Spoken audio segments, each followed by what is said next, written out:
안녕하세요. 30대 후반 남자입니다. 저는 오늘 마지막 순간까지 사람을 생각하셨던 인정 많은 제 아버지에 대한 이야기를 하고자 해요. 제가 기억하는 가장 먼 과거는 아버지와의 추억에서부터 시작됩니다. 버스 기사로 일하셨던 저희 아버지는 다정한 분이셨어요. 가부장의 기억자도 찾아볼 수 없는 분이셨죠. 어린 저에게 가장 즐거운 시간은 아버지가 운행하시는 버스를 타는 시간이었습니다. 아버지의 다정함은 동네에서도 유명했어요. 덕분에 저와 어머니는 어딜 가나 부러움을 샀습니다. 아유, 민수랑 민수 엄마는 너무 좋겠어. 아버지랑 남편이 저렇게 다정하고 사람이 좋아서. 하지만 저는 이런 이야기를 들으면서도 아버지에 대한 불만을 가지고 있었습니다. 그 이유는 아버지가 모두에게 다정하고 착한 사람이었기 때문이었어요. 아버지는 굉장히 이타적인 분이었습니다. 주말이면 고아원 같은 보육시설을 찾아가서 봉사를 하셨고, 명절이면 양로원으로 찾아가 가족이 없는 어르신들의 말동무가 되어주기도 하셨죠. 물론 아버지의 봉사활동에는 언제나 가족들이 동원되었습니다. 어머니는 그런 아버지의 모습에 불만이 없으셨어요. 그도 그럴 게 어머니와 아버지는 봉사활동을 하다 만난 분이셨기 때문이었습니다. 어머니와 아버지의 대화 주제는 어떻게 사람들을 더 잘 도와줄 수 있을까? 였습니다. 그때 그 최씨 할머니 허리가 많이 안 좋아지셨던데 이번에 뵐 때는 찜질팩이라도 사다 드릴까봐. 박씨 할아버지는 두통이 심하다고 하시네. 직원들한테 이야기해뒀는데 아무래도 마음이 편치 않아. 이와 같은 대화였죠. 아무것도 모를 어린 시절에는 부모님의 이런 모습에 별 생각이 없었습니다. 태어났을 때부터 봐왔던 모습인지라 이게 당연한 것인 줄 알았어요. 주말이 되면 봉사활동을 가고 평일엔 봉사활동을 준비하는 것이 당연한 것인 줄 알았던 것이죠. 그런데 학교를 가서 친구들을 만나는 나이가 되니 저희 가정이 평범한 가정은 아니라는 걸 알게 되었습니다. 그러면서 제 마음속에는 불평불만이 조금씩 생겨나기 시작했어요. 너네는 이번 주말에 뭐 해? 나는 아빠가 놀이공원 데리고 가준대. 어느 금요일 한 친구가 자랑을 하기 시작했습니다. 그 이야기를 가만히 듣던 다른 친구는 나도 놀이공원 가고 싶은데 나도 아빠한테 갈 수 있냐고 물어봐야겠다 라고 말했죠. 그리고 주말이 지난 월요일 자기 아버지에게 놀이공원에 데려가 달라고 부탁한 친구는 정말 놀이공원에 다녀왔습니다. 그게 괜히 부러웠나 봐요. 그래서 저는 그 주 금요일 아버지에게 말했습니다. 아빠, 나 이번 주에 놀이공원 가고 싶어요. 놀이공원 아니면 동물원도 좋아요. 제 말에 아버지는 난감한 듯 난색을 표하셨습니다. 아빠도 민수랑 같이 놀이공원 가고 싶은데 민수도 알겠지만 이번 주는 양로원 할머니 할아버지들이랑 약속이 있어. 서운한 마음이 들었지만 그 마음을 꾹 누르고 다시 물었습니다.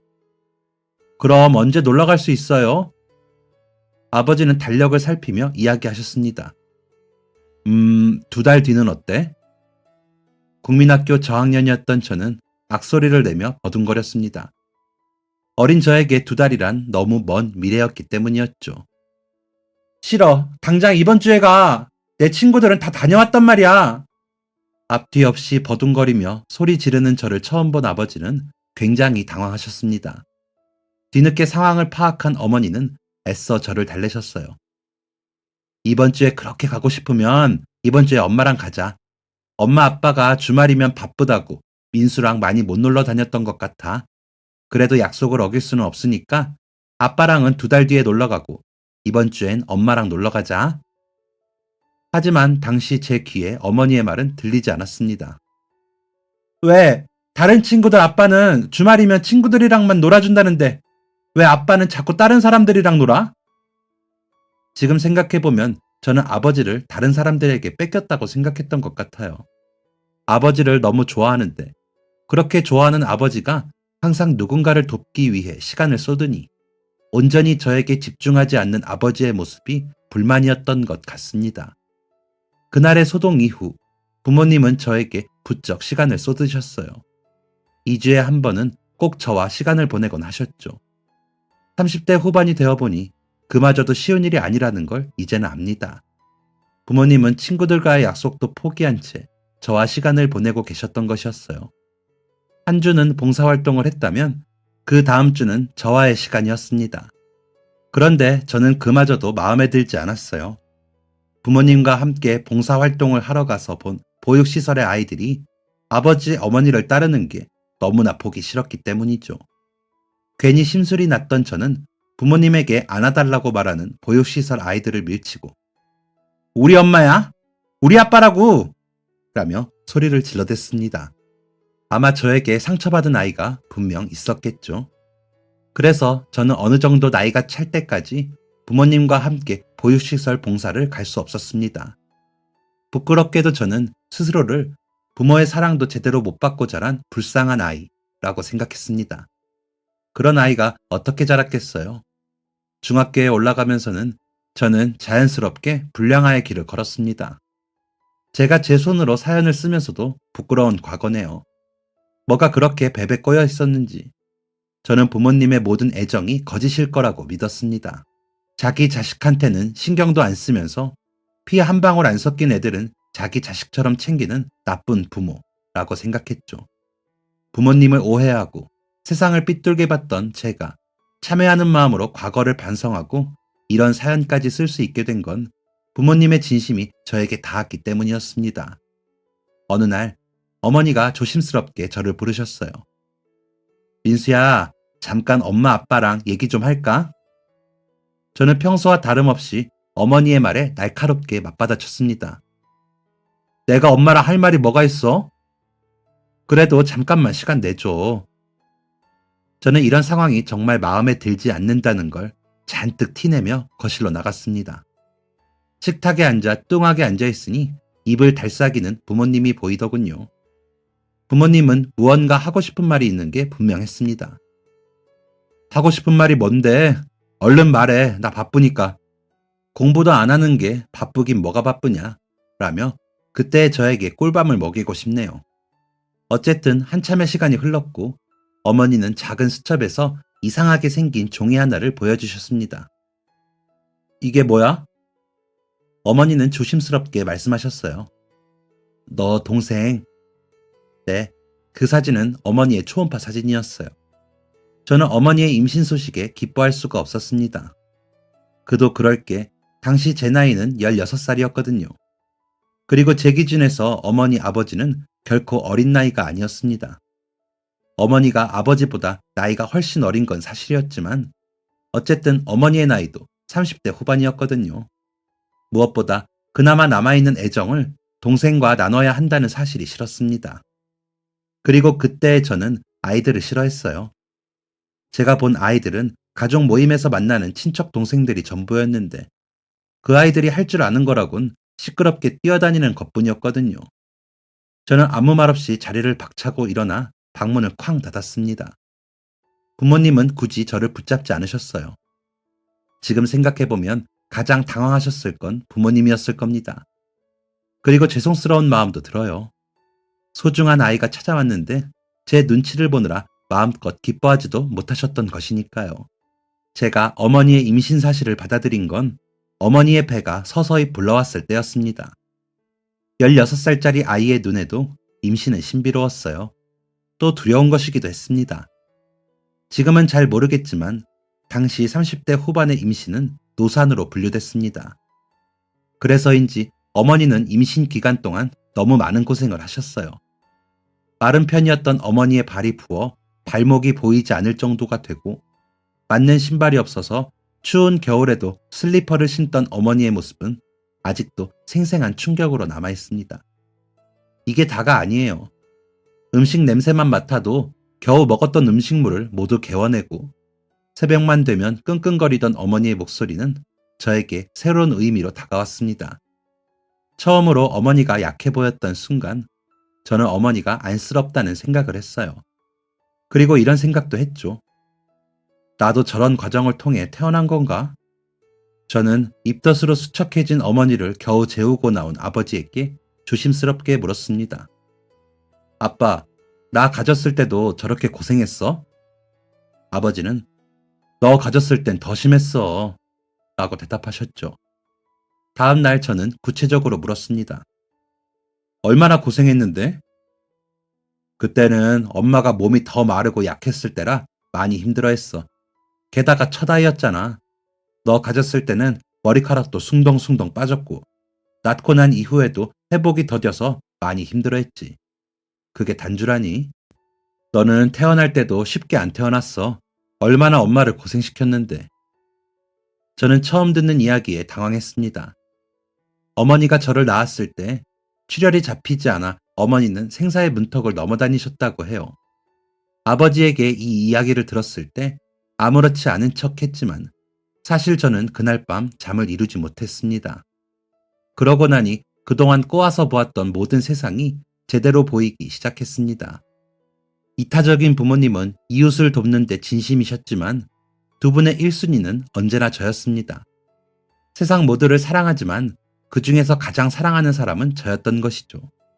이 사실을 깨달았지만 당장 제 행동을 고치기는 어려웠어요. 저도 염치라는 게 있었기 때문이었습니다. 그래서 저는 조금씩 제 진심을 표현하기 시작했어요. 신발을 잘 신지 못하는 어머니를 위해 대신 신발을 신겨드린다든지, 어머니 대신 아버지의 출근복을 정리해두는 것 등이었죠. 저의 이런 반응은 부모님을 기쁘게 만들었습니다. 이렇게 좋아하시는데 진작에 이럴걸, 이라는 생각도 들었습니다. 하지만 슬프게도 저는 어머니 뱃속에 있는 동생을 만나지 못했습니다. 예정일이 한참 남았을 때 어머니는 갑작스럽게 진통을 시작하셨어요. 식은땀을 뻘뻘 흘리며 뭐가 이상하다 라고 말하는 어머니의 얼굴은 창백했습니다. 저와 아버지는 즉시 어머니를 데리고 병원으로 향했고, 모든 처치에도 어머니가 진정되지 않자 의사는 응급수술을 권했어요. 수술 결과는 앞서 말한 대로였습니다. 아버지는 어머니의 목숨을 살리길 선택하셨어요. 밝고 활바람의 대명사였던 저희 어머니는 동생을 잃은 후 한동안 말을 잃으셨습니다. 저와 아버지는 최선을 다해서 어머니가 예전의 모습을 찾을 수 있도록 도왔지만 저희의 노력은 어머니에게 큰 도움이 되지 않았습니다. 어머니가 힘을 얻은 대상은 다름 아닌 보육시설의 아이들이었어요. 어머니는 몸이 회복된 후 한참이 지난 뒤에 보육시설을 찾으셨습니다. 처음엔 보육시설에 발을 딛는 것마저도 힘들어 하셨어요. 그곳에는 어린아이들이 즐비해 있었으니까요. 동생 생각이 나셨던 거였겠죠. 하지만 어머니는 밝게 웃으며 달려오는 아이들을 마다하지 못하셨습니다. 아주 어렸을 때 어머니의 손을 잡고 놀았던 아이가 다가와서 환한 미소로 "저 아줌마 기억해요. 왜 이제야 왔어요? 보고 싶었어요." 라며 말을 걸자 어머니는 눈물을 터뜨리기도 하셨죠. 보육시설 아이들에게 심술을 부린 후로 시설의 발길을 끊었던 저는 그날 이후 어머니 아버지와 함께 봉사를 시작했습니다. 세상을 삐뚤게 보던 눈을 버리고 세상을 있는 그대로 바라보게 되니 봉사라는 것은 그 행위 자체로 의미 있는 것이었어요. 나에게 있는 것을 다른 사람에게 나누는 것이 얼마나 행복한 것인지를 그때부터 알게 되었죠. 봉사를 하면서 깨닫게 된 것은 이게 다가 아니었습니다. TV를 켜면 쏟아져 나오는 부정적인 뉴스를 보다 보면 세상이 나빠 보이기만 하지만 이 세상엔 아직도 좋은 사람들이 너무 많았어요. 찾아오지는 못하더라도 어린이날이 되면, 명절이 되면, 크리스마스가 되면 빼먹지 않고 아이들의 선물을 챙겨주시는 분들도 있었고, 양로원에 가면 어르신들의 이야기가 마치 자신의 이야기인 듯 함께 울어주는 분들이 계셨습니다. 저는 이곳에서 세상을 배웠어요. 양로원에 계신 분들이나 보육시설에 있는 아이들이나 사람에게 상처를 받은 이들이었습니다. 하지만 그들은 결국 사람을 통해 상처를 치유받고 있었어요. 저는 18살이 되던 해 사람의 상처를 치유해주는 사람이 되기로 마음먹었습니다. 사람은 사람에게 상처받지만 결국 사람을 통해 치유받는다는 깨달음을 증명하고 싶었거든요. 이후론 열심히 공부했습니다. 부모님이 말리실 정도로 공부를 열심히 했어요. 그동안 공부는 놓고 살았기 때문에 따라잡아야 할 분량이 너무 많았거든요. 그래서 주말도 방학도 없이 공부했습니다. 그렇게 해서 입학한 곳은 심리학과였어요. 성인이 되고 나니 많이 바빠지더라고요. 만나야 할 사람도 많고 해야 할 일도 많았죠. 자연스럽게 부모님과는 조금 멀어졌던 것 같습니다. 성인이 되기 전까지만 해도 매주 주말을 부모님과 보내며 봉사활동에 힘썼는데 다른 지역으로 학교를 가니 그것도 쉬운 일이 아니었습니다. 그렇게 살다 보니 부모님에 대한 생각이 옅어지더라고요. 제가 다시금 부모님을 애틋하게 여기게 된 건 군대에서였습니다. 왜 군대만 가면 그렇게 부모님이 보고 싶은지. 저는 부모님에게 서프라이즈 이벤트를 해드리기 위해 휴가를 비밀로 하고 고향으로 향했습니다. 바로 집으로 가려는 찰나 좋은 아이디어가 생각났어요. 저는 어린 시절 아버지를 기다렸던 아버지가 운행하시는 버스 노선 정류장 앞에 앉아 있었습니다. 버스가 몇 차례 지나가고 아버지가 운행하는 번호의 버스가 정류장에 다다랐을 때 저는 열리는 앞문으로 운전석을 확인했어요. 그곳에는 사람 좋은 미소를 지으며 손님들에게 일일이 인사를 건네는 아버지가 보였습니다. 앞선 손님들이 버스에 타고 마지막 제 차례가 됐을 때 저는 아버지 앞에 서서 외쳤습니다. 충성! 제게도 똑같이 인사를 건네려던 아버지는 제 모습을 보고 깜짝 놀라셨어요. 너가 여긴 어떻게? 버스 간격 때문에 버스는 금방 출발해야 했고 저와 아버지는 오랜 대화를 하지 못했지만 버스를 운행하는 내내 아버지의 얼굴에서는 웃음꽃이 사라지지 않았습니다. 아버지는 갑자기 나타난 군인 승객의 충성 소리에 많이 놀란 승객들을 향해 자랑스럽다는 듯이 제 아들입니다. 많이 놀라셨죠? 저희 아들이에요. 라고 말씀하기도 하셨죠. 성인이 된 후 처음으로 마주한 일하는 아버지의 모습은 정말 행복해 보였습니다. 버스에 타는 모든 손님들에게 인사를 건네는 아버지. 그 인사에 반갑게 화답해주는 사람이 있는가 하면 일부 손님들은 아버지의 인사를 듣는 둥 마는 둥 했습니다. 그리고 간혹 돈을 내지 않고 버스를 타겠다며 떼를 쓰는 손님도 있었어요.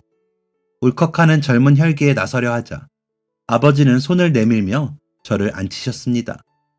아버지는 난동을 부리는 승객도 여유있게 처리를 하는 분이셨어요. 아버지는 어떤 상황이 펼쳐지더라도 인상 한 번 찌푸리지 않고 그날의 버스 운행을 마치셨습니다. 운전석의 대각선 뒷자리에 앉아 아버지의 뒷모습을 보니 태산과도 같더군요. 모든 운행이 끝난 뒤 저는 종점역에서 아버지가 뽑아주신 자판기 커피를 받아들었습니다. 휴가 나온 거지? 엄마 아빠 섭섭하게 말도 안 하고 휴가를 나오면 어떡해? 매번 그렇게 하면 재미없잖아. 놀라게 하려고 몰래 나왔지.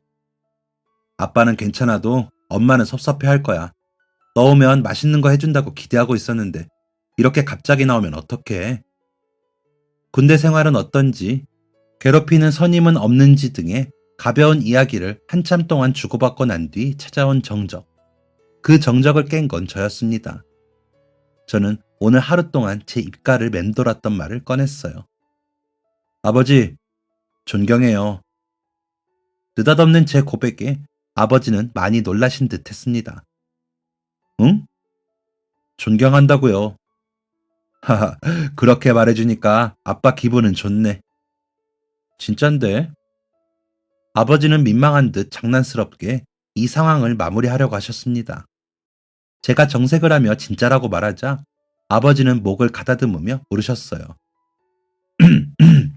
그럼 뭐가 존경스러운데? 수십 년 동안 하루도 빠지지 않고 일을 한다는 게 쉬운 일이 아니라는 걸 이제는 알아. 오늘 아빠가 일하는 걸 보니까 정말 쉬운 일이 아니더라. 이렇게 일하다 퇴근하면 지치고 짜증나고 피곤할 법한데 아빠는 한 번도 그런 걸 티내지 않았던 것 같아. 정말 고맙고 존경해요. 내가 얼른 성공해서 효도할게.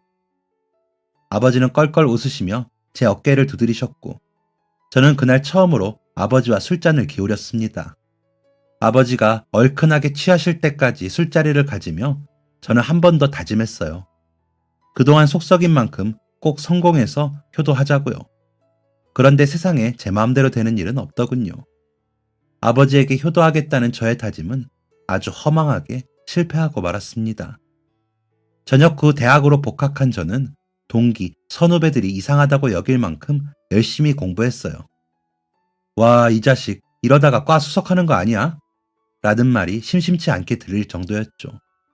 그런 말이 들릴 때면 괜히 어깨가 으쓱하기도 했지만 그런 말에 흔들리지 않고 공부에 집중했습니다.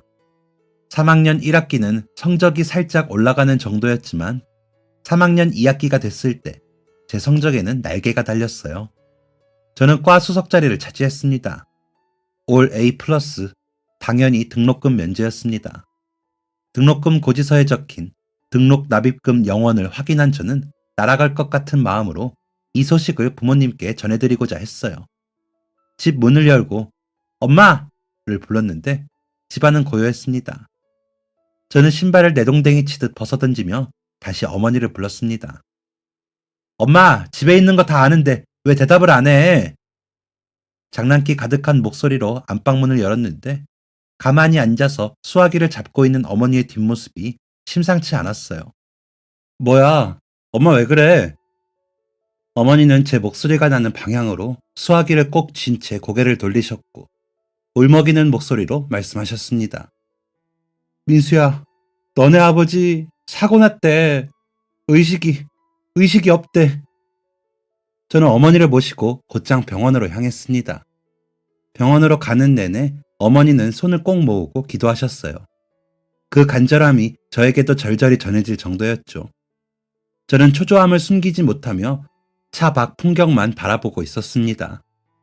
제발, 제발. 그 당시 제가 바라던 건 단 한 가지였습니다. 제발 우리 아버지 목숨만 살려주세요. 택시가 응급실 앞에 서고 저와 어머니는 겨우 아버지를 찾아갈 수 있었습니다. 아버지는 응급수술 중이셨어요. 상태가 워낙 심각해서 의사들의 논의하에 수술이 시작되었던 것이죠. 대체 얼마나 상황이 심각한 건지 누구라도 설명해 주길 바라던 그때 저와 어머니는 아버지의 상태를 전해들을 수 있었습니다.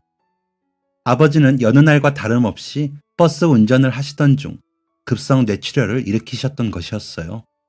하늘이 무너져 내리는 기분이었습니다. 그 누구보다 건강했던 아버지가 급성 뇌출혈이라니 이 모든 게 꿈만 같았습니다. 어머니는 아버지가 급성 뇌출혈이고 현재 수술 중이며 수술 경과가 어떻게 나올지는 어떤 식으로든 장담할 수 없다는 말을 듣자마자 쓰러지셨습니다. 어머니를 남는 병실에 눕혀두고 나서 아버지의 수술이 끝날 때까지 기다렸어요. 그 시간이 얼마나 길게 느껴졌는지 아직도 그때를 생각하면 마음이 초조하기만 합니다. 영겁과 같던 시간이 흐르고 아버지를 수술했던 의사는 참담한 표정으로 제 앞에 나타났어요. 불안한 마음이 저를 스쳐 지나갔고 저는 덜덜 떨리는 목소리로 물었습니다. 선생님, 저희 아버지는 괜찮으신 거죠? 저는 의사가 환자는 괜찮으니 걱정하지 마세요 라고 말해주길 바랐습니다.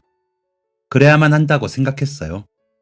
하지만 슬프게도 의사는 저의 바람과 정반대되는 말을 꺼내놓았습니다. 할 수 있는 모든 조치를 취했습니다만 환자가 의식을 되찾을 수 있을지는 장담할 수 없습니다.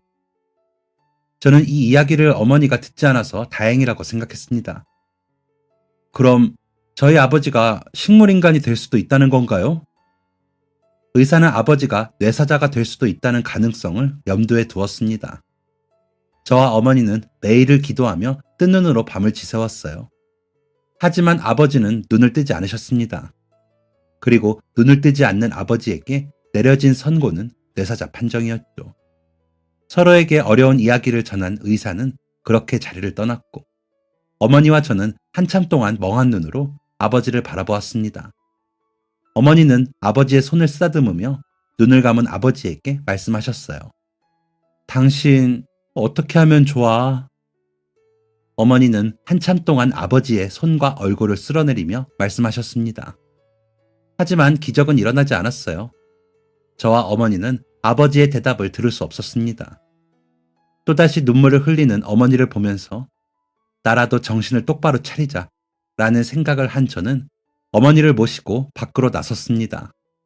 아버지가 쓰러지신 후 처음 맞는 바깥 공기였죠. 어머니와 저는 아무 대화 없이 그렇게 한참을 앉아 있었습니다.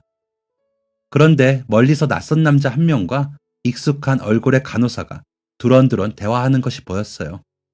곧이어 간호사는 손을 뻗어 저와 어머니를 가리켰고 낯선 남자는 성큼성큼 제 쪽으로 다가왔습니다. 혹시 김한용 씨 가족분 되십니까? 그 남자는 아버지의 이름을 알고 있었습니다. 네, 저희 아버지이십니다. 남자는 곧바로 저에게 허리를 숙여 인사했고, 저는 뒤이어 그 남자의 명함을 받아들었습니다. 안녕하세요. 최민철 기자입니다. 자신을 기자라고 소개한 남자는 넋이 나간 어머니의 눈치가 보였는지 저에게 조용히 물었어요. 드릴 말씀도 있고 여쭤볼 것도 있어서 찾아왔는데 지금 대화를 나누기 어려운 상황이시라면 나중에 다시 오겠습니다.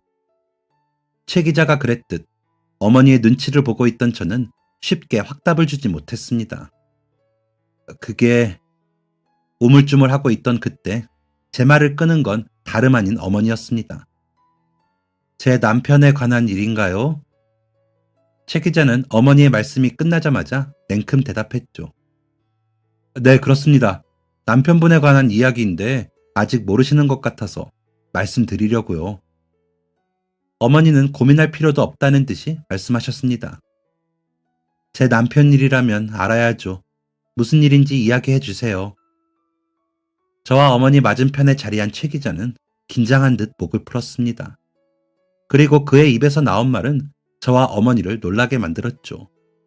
혹시 사고 당시 상황에 대해 이야기를 들으셨나요? 저희는 고개를 가로저었습니다. 그러셨을 것 같았습니다. 저희 신문사로 사고 당시 목격자의 목격담이 들어왔어요. 두 분이라면 이 내용을 꼭 아셔야 할 것 같아서 이렇게 찾아오게 되었습니다. 힘든 와중에도 시간 내주셔서 감사합니다. 한 번 더 목을 푼 최 기자는 차근차근 사건 당시의 이야기를 풀어나갔습니다. 김한용 씨의 급성 뇌출혈은 운전 도중 찾아왔다고 들었는데 맞나요? 그렇습니다. 목격담을 보내주신 분은 김한용 씨의 대각선 바로 앞자리에 앉아 계셨다고 합니다. 평소에 자주 타는 버스 노선이었기 때문에 김한용 씨와는 어느 정도 안면이 있는 사이였다고 했죠. 따로 대화를 해보거나 살가운 관계는 아니었지만 목격자는 김한용 씨를 굉장히 친절한 분으로 기억하고 있었습니다. 그런데 잠시만요. 최 기자는 말을 하다 말고 잠시 생각에 잠기더니 이럴 게 아니라 목격자분이 보내주신 글을 직접 읽어보시는 게 좋겠네요. 라고 말했습니다. 최 기자에게 2장 정도 되는 종이를 받아든 저는 천천히 글을 읽어 내려갔습니다. 목격담이라 써져 있는 그 글은 편지 형식으로 적혀 있었는데 그대로 옮겨보자면 이렇습니다. 기사님은 한결같은 분이셨어요. 늘 웃는 얼굴로 인사를 건네셨고 운전하실 때도 짜증 한 번 안 내셨죠. 그런데 그날만큼은 기사님의 표정이 달랐습니다. 제가 그때 이상하다는 기색을 눈치챘다면 좋았을 텐데 그러지 못했던 게 아직도 죄송스러워 직접 나서지 못하고 이렇게 편지를 씁니다. 제가 버스를 탄 지 얼마 되지 않았을 때 기사님은 급하게 고개를 돌려 저를 바라보셨어요. 무언가 말을 하시려는 것 같았고 저는 네? 라고 물으며 기사님의 목소리를 들으려 애썼습니다. 기사님의 얼굴은 점점 파리해져 갔어요. 팔을 휘두르시는 모습이 자신도 어찌할 바를 모르시는 듯 했죠. 기사님은 몸을 획 돌렸다가 다시 앞을 봤다가 무슨 말을 하려고 하는 듯 하셨습니다. 그 사이 버스는 조금씩 흔들렸고 주변 차량들은 클락션을 울렸어요. 당연히 버스는 혼란스러워졌고 승객들은 각자의 자리에서 불안해하며 비명을 지르기 시작했습니다. 저는 버스 좌석을 꽉 잡은 채 기사님의 자리로 가까이 향했습니다. 기사님은 땀을 뻘뻘 흘리고 계셨습니다. 그때만 해도 저는 기사님이 승객들의 비명에 당황하신 거라고 생각했어요. 기사님 괜찮으세요? 도와드릴까요? 기사님은 제 말에 대답하지 않으셨습니다. 고개를 흔들지도 않으셨고 무언가 말을 하려고 하지도 않으셨어요. 그때 기사님은 운전대를 잡은 손에 힘을 주고 계셨습니다. 기사님은 버스가 휘청일 정도로 급하고 빠르게 차를 갓길에 대셨습니다. 으악 소리를 내며 넘어지려는 그때 차는 갓길에 정차되었고 그와 동시에 기사님은 의식을 잃으셨어요. 정말 부끄럽고 죄송하게도 저는 그제서야 사태의 심각성을 인지했습니다. 곧바로 119에 신고했고 빠른 속도로 구급대가 찾아왔지만 구급대의 조치에도 기사님은 눈을 뜨지 않으셨습니다. 기사님이 응급 차량에 실려가시던 그 모습이 눈에 선합니다. 이후 기사님의 안부가 걱정되어 찾아보니 기사님이 좋지 않은 상황이라는 소식을 들었습니다. 제가 조금만 더 빨리 기사님의 이상 징후를 알아차렸다면 최악의 상황을 막을 수 있었을 텐데 정말 죄송할 따름입니다. 정말 죄송합니다. 편지를 쭉 읽어 내려가는 동안 저는 아버지가 쓰러지신 후 처음으로 눈물을 흘렸습니다. 어머니는 더 이상 눈물을 흘리지 않으셨어요. 딱 한마디만 내뱉으셨죠. 내 남편답다. 최 기자는 이 이야기를 꼭 가족분들에게 알려드리고 싶었습니다. 모든 승객들이 위험할 수 있었던 순간에서 기지를 발휘하신 남편분과 아버님의 놀라운 행동은 모두에게 칭찬받아 마땅하니까요. 이 사실을 알게 된 의사는 깜짝 놀라며 이렇게 말하기도 했습니다. 급성 뇌출혈이 온 상황에서 차를 찾길에 세운 것은 초인적인 능력이다. 웬만한 의지가 없이는 불가능했을 일이라고 말이죠. 평소 승객들의 안전과 올바른 운전에 대해 강조하셨던 아버지는 절체절명의 위기 상황에서도 승객의 안전을 1순위로 두셨던 것이었습니다. 하지만 당시에 저는 그런 아버지의 행동을 마냥 자랑스러워할 수는 없었어요. 현재 아버지는 뇌사자였으니까요. 모두가 아버지를 칭찬하고 축혀 세우는 상황 속에서 저는 결코 즐거운 마음을 가질 수 없었습니다.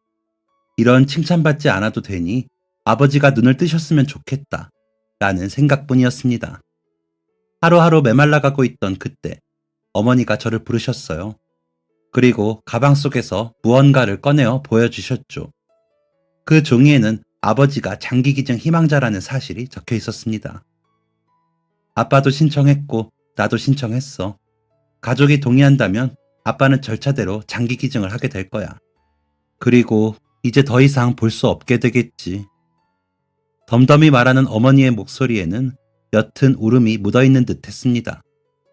어머니는 이미 결심했고 저에게 동의를 구하고 계셨던 것이었죠. 장기기증 신청할 때 이런 일이 있을 거라고 상상했어? 상상했지. 아빠랑 이런 말도 했어. 그런 일이 있어서는 안 되지만 만약 우리가 장기기증을 할 수 있는 때가 생각보다 빨리 온다면 주저하지 말고 하자 라고. 그런데 나도 사람인가 봐. 그때는 아무렇지 않게 그러자고 했는데 막상 내 남편이 저렇게 되니까 쉽게 보내주지를 못하겠어. 그때 다시 알았습니다. 어머니는 제가 어머니의 마음을 다잡아주길 바라시는 거였어요. 아버지가 아버지의 뜻을 이룰 수 있도록 도와달라는 뜻이었던 것이죠. 하지만 저에게도 시간은 필요했습니다. 어머니에게도요. 엄마, 조금만 시간을 줘. 나도 아빠를 보내줄 시간이 필요하니까. 저는 돌아가서 장기 기증에 관련한 내용을 자세히 살펴보았습니다. 신장, 안구, 폐, 심지어 심장까지. 안내문은 장기 기증이 얼마나 고귀한 일인지 강조하고 있었지만 그 말은 제 마음을 더욱 무겁게 했습니다. 수많은 생각이 교차했어요. 아버지가 원하셨던 일이잖아. 그 일을 이뤄드려야지. 아니야. 이랬다가 아버지가 눈을 뜨시면 1년 뒤든 10년 뒤든 언제도 눈을 뜨신다면 그렇게 저는 아주 희박한 가능성과 현실 사이에서 밀고 당기는 싸움을 이어갔습니다. 그렇게 며칠이 지났고 저는 무거운 마음으로 어머니께 말씀드렸어요. 엄마, 우리 아빠가 원했던 대로 하자. 어머니는 차마 울음도 터뜨리지 못하며 고개를 끄덕이셨습니다. 아버지가 수술실로 들어가기 전 어머니는 아버지의 손을 잡고 읊조리듯 마지막 인사를 건네셨어요. 여보, 내 남편으로 찾아와줘서 너무 고마워. 우리 민수를 나한테 선물로 남겨줘서 너무 고맙고 당신 덕분에 행복했어. 당신이랑 행복했던 기억으로 살게. 천국에서 만나. 그렇게 수술실의 문이 닫혔고 저와 어머니는 아버지와 기약 없는 이별을 하게 되었습니다. 사랑 많고 인정 많던 아버지의 마지막은 이렇게 마무리되었어요. 아버지가 생전에 하셨던 결정은 수많은 사람에게 새 생명을 선물해 주었죠. 아버지의 장례식에는 참 많은 사람들이 찾아왔습니다. 가족처럼 눈물 흘려주는 사람도 많았어요. 모두가 한 번쯤은 아버지에게 도움을 받은 사람들이더라고요.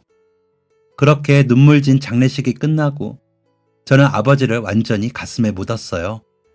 아버지에게 자랑스러운 아들이 되기 위해 더욱 열심히 살았습니다. 노력 끝에 대학도 우수한 성적으로 졸업했고 좋은 기회로 미국의 유명 대학에서 심리학 박사 과정까지 수료할 수 있었습니다. 그런데 역시나 세상 일은 마음먹은 대로 되지 않더군요. 위기는 가장 행복했던 시기에 찾아왔습니다. 어느덧 30대 중반이 된 저는 사랑하는 사람을 만나 아름다운 가정을 이뤘고 행복한 결혼 생활을 이어가고 있었어요. 남부럽지 않은 직장을 잡아 사회인으로서 열심히 하루하루를 살아가고 있었습니다. 무엇보다 제 아내의 뱃속에서는 아주 소중한 생명이 하루가 다르게 쑥쑥 커가고 있었죠. 새벽에 깨어난 아내가 먹고 싶은 음식이 생겼다고 하면 벌떡 일어나 동네를 뒤지는 일이 다반사였지만 그마저도 기뻤습니다. 사랑하는 아내와 아이를 위한 일이었으니까요. 무엇보다 저는 제 아버지와 같이 다정한 남편이자 아버지이고 싶었기 때문에 더욱 아내와 뱃속에 있는 아이에게 최선을 다했습니다. 아내는 상당히 부풀어 오른 배 때문에 그날도 어김없이 깊은 잠에 들지 못했어요. 아내는 굉장히 지친 목소리로 자고 있는 저를 살짝 흔들었습니다. 오빠, 나 다리가 너무 저리는데. 평소였으면 그런 아내의 부름에 당장 응답했을 것입니다. 그런데 그날따라 왜 이리 피곤한지 도저히 눈을 뜨지 못하겠더군요. 저는 아내가 저를 서너 번 흔들어 깨우고 나서야 몸을 일으켜 퉁퉁 부은 아내의 다리를 주물러 줄 수 있었습니다. 다음날 아침, 아내는 제게 어제 퇴근한 다음에도 부쩍 피곤해하더니 애기 나올 때 되니까 오빠도 이제 피곤한가 봐. 나도 깨우고 싶진 않았는데 다리가 너무 저려서 깨울 수밖에 없었어. 미안해. 라고 말했고 저는 그런 아내에게 괜찮다는 말을 남기고 회사로 향했습니다. 그날 저녁도 매우 피곤했어요. 컨디션이 안 좋아 보였는지 회사에서도 동료들에게 괜찮냐는 질문을 여러 번 들었습니다. 아무리 커피를 마시고 잠을 깨려고 찬 공기를 쐬어봐도 피로감은 가시지 않았습니다. 무거운 몸을 이끌고 집으로 들어가니 밝은 얼굴로 마중을 나온 아내의 얼굴이 새파래지더군요. 오빠, 얼굴이 왜 이렇게 노래? 저는 그제야 신발장에 붙어있는 거울을 바라보았습니다. 제 얼굴은 아내의 말대로 센 노란색이었어요. 저는 제 얼굴을 더듬으며 당황해했습니다. 얼굴이 왜 이러지? 놀란 아내는 저를 붙잡고 당장 병원에 가자고 했지만 만삭의 아내를 당황시킬 수 없었던 저는 아내를 안심시키려 했습니다. 원래 피곤하면 한 번씩 이러는 거야. 괜찮아. 병원은 내일 가볼게. 걱정하지 말고. 하지만 저는 제 말을 지킬 수 없었어요. 바로 그날 아내의 진통이 시작되었기 때문이었죠. 새벽 동이틀 무렵 아내는 급박한 목소리로 저를 깨웠습니다. 오빠! 오빠! 놀라서 일어난 저는 아내를 바라보았고 제가 바라본 아내는 어쩔 줄 몰라 하며 당황해하고 있었어요. 아직 예정일도 어느 정도 남은 상태였기에 이런 일이 벌어질 것이라 생각 못했던 초보 엄마 아빠는 급하게 차를 타고 병원으로 향했습니다. 아내의 진통은 점점 심해져 갔어요. 땀을 비오듯 흘리는 아내를 보는 제 마음은 타들어갔고 아내는 병원에 도착하자마자 급하게 분만실로 향했습니다. 아기 곧 나오겠네요. 보호자분은 잠시 밖에서 기다리세요. 아내의 출산은 수월하지 않았습니다. 홀로 고군분투하는 아내를 보며 제가 할 수 있는 일은 그저 아이가 빨리 나오길 기도하는 것뿐이었어요. 긴 시간이 지나고 아내의 비명소리가 그쳤을 때 저는 드디어 끝났나? 라는 안도감을 가지고 분만실 문을 바라보았습니다. 그런데 상황이 심상치 않았어요. 분만실 문을 열고 나온 사람들은 분주히 움직이며 무언가를 가지고 날랐고 얼마 지나지 않아 저는 아이가 응급수술에 들어가야 한다는 소식을 들었습니다. 다행히 산모는 무사했지만 아이의 상태가 좋지 않았던 것이었어요. 다행히 아이의 수술은 잘 끝났지만 우리 아이는 꽤 오랫동안 병원 신세를 져야 했습니다. 아내의 회복을 돕고 아이를 돌보는 시간은 아주 빠르게 흘렀어요. 그리고 제 몸에서 나타나는 심상치 않은 징조도 점점 심해져 갔죠. 급기야 혈변을 보는 일이 벌어졌습니다. 하지만 이런 몸 상태를 아내에게 알릴 수가 없었어요. 아내는 아이의 건강 문제 때문에 심한 스트레스를 받고 있었기 때문이죠. 저는 모든 것을 홀로 짊어지기로 결정한 채 병원을 찾았습니다. 저의 증상을 집중해서 듣던 의사는 고개를 갸웃거리며 조심스럽게 말했습니다. 소견서를 써드리겠습니다. 대학병원을 가보시는 게 좋겠네요. 대학병원, 소견서라는 말에 심장이 쿵 내려앉았습니다. 불안감이 급습했죠. 제 건강 상태가 심각한 것이라면 이 사실을 어떻게 아내에게 알려야 할지 눈앞이 캄캄했습니다. 가뜩이나 아이 문제로 인해 걱정이 많은 아내인데 저마저 건강을 잃게 된다면 아내가 어떻게 될지는 상상조차 되지 않았어요. 그렇게 무거운 마음을 가지고 대학병원으로 향했습니다. 대학병원 검사 결과 저는 간경화 진단을 받았습니다. 왜 이제야 오셨습니까? 그동안 몸이 말이 아니었을 텐데요. 지금 당장 입원해서 치료받으셔야 해요. 의사의 말 중 틀린 말은 하나도 없었습니다. 하지만 저는 선뜻 입원을 선택하지 못했어요.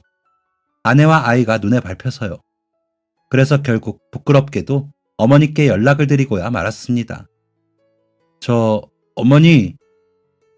최대한 밝은 목소리로 전화를 건 것이었지만 어머니는 간접적으로 무언가를 느끼셨던 것 같습니다. 너 목소리가 왜 그래? 무슨 일 있니? 괜찮은 거야? 괜찮은 거냐는 어머니의 말에 왜 그리 안심이 되는지. 저는 병원 로비에서 전화기를 붙잡은 채 그 자리에서 펑펑 울고 말았습니다. 제 전화에 곧바로 올라와 모든 이야기를 들으신 어머니는 입원이 주저된다는 제게 단호한 목소리로 말씀하셨어요. 바보 같은 소리를 하고 있구나. 가장이라는 녀석이 말이야. 너 한 몸 희생해서 혼자 끙끙 앓으면 누가 고마워한다니?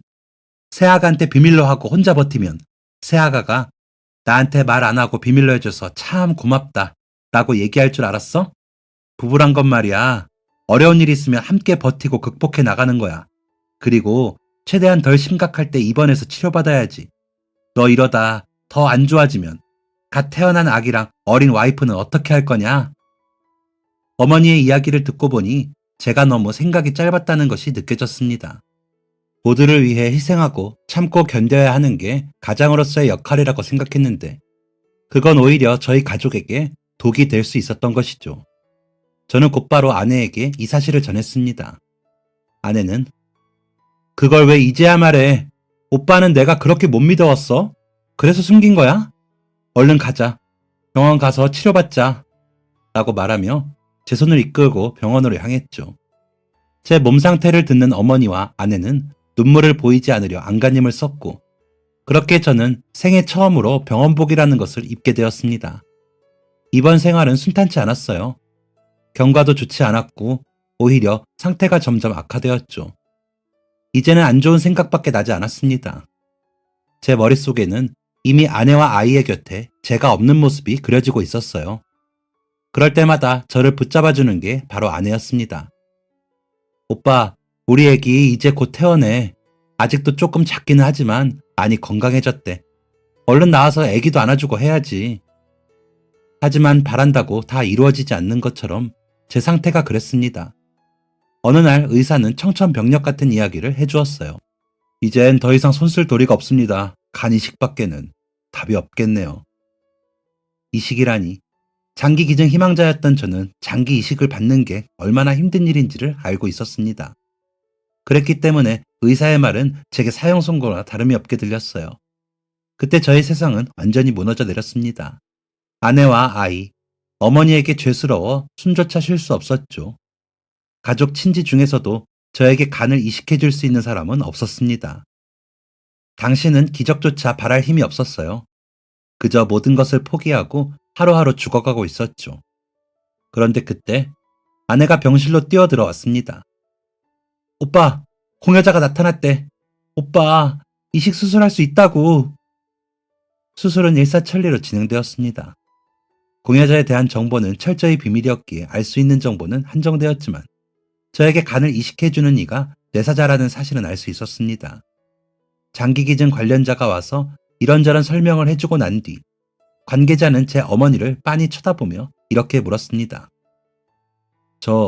혹시 저희 어디서 뵌 적 있지 않나요? 어머니는 살포시 웃으며 이렇게 대답하셨죠. 제 남편이 기증하던 날 그때 뵀어요. 관계자는 크게 놀랐습니다. 제가 먼저 알아뵙지 못했네요. 죄송합니다. 그게 왜 죄송할 일인가요? 놀라운 인연에 감탄할 새도 없이 저의 수술은 빠르게 진행되었습니다. 건강을 자부했던 제가 간경화로 입원을 하고 죽어가고 장기 기증이라는 큰 수술을 받기까지 걸린 시간은 그리 길지 않았어요. 이식 수술은 다행히도 잘 끝났고 수술 이후 경과도 굉장히 좋았습니다. 회복도 빨랐죠. 체감상 10년은 있었던 것 같은 병원에서 퇴원하던 날, 집으로 돌아가는 차 안에서 아내는 넌지시 말했습니다. 오빠, 참 대단하다. 뭐가? 대단한 건 여보지. 나 병원에 있는 동안 혼자 아이 돌보고 참 수고 많았어. 그건 당연한 거고, 사실 나 아버님이 장기 기증하고 돌아가셨다는 건 몰랐어. 그런 결정을 하기 쉽지 않았을 텐데, 특히 어머님이 너무 대단하셔. 나는 절대 그런 선택 못했을 거야. 저는 한참 동안 앞만 바라보았습니다. 그리고 이내 입을 열었죠. 우리 아버지는 늘 도움이 되는 삶을 살고 싶어 하셨어. 나와 어머니는 그 뜻을 이었을 뿐이고. 그랬기 때문에 대단할 건 하나도 없어. 그리고 나도 누군가의 도움으로 새로운 인생을 살 수 있게 되었잖아. 만약 나도 아버지처럼 나에게 기증을 해주신 그분처럼 남에게 도움을 줄 수 있다면 마땅히 그렇게 하겠어. 아내는 고개를 끄덕였습니다. 아버지가 남을 열정적으로 돕는 걸 바보 같다고 생각한 적이 있었어. 저렇게 한다고 누가 알아주나? 라는 생각을 해서였지. 그런데 지금 와서 보면 도움은 흘러가는 것 같아. 작은 도움을 하나 둘 흘려보내다 보면 언젠간 그 흘러간 도움이 강을 이루게 되는 거지. 여보, 나도 그렇게 살고 싶어. 우리 아버지처럼.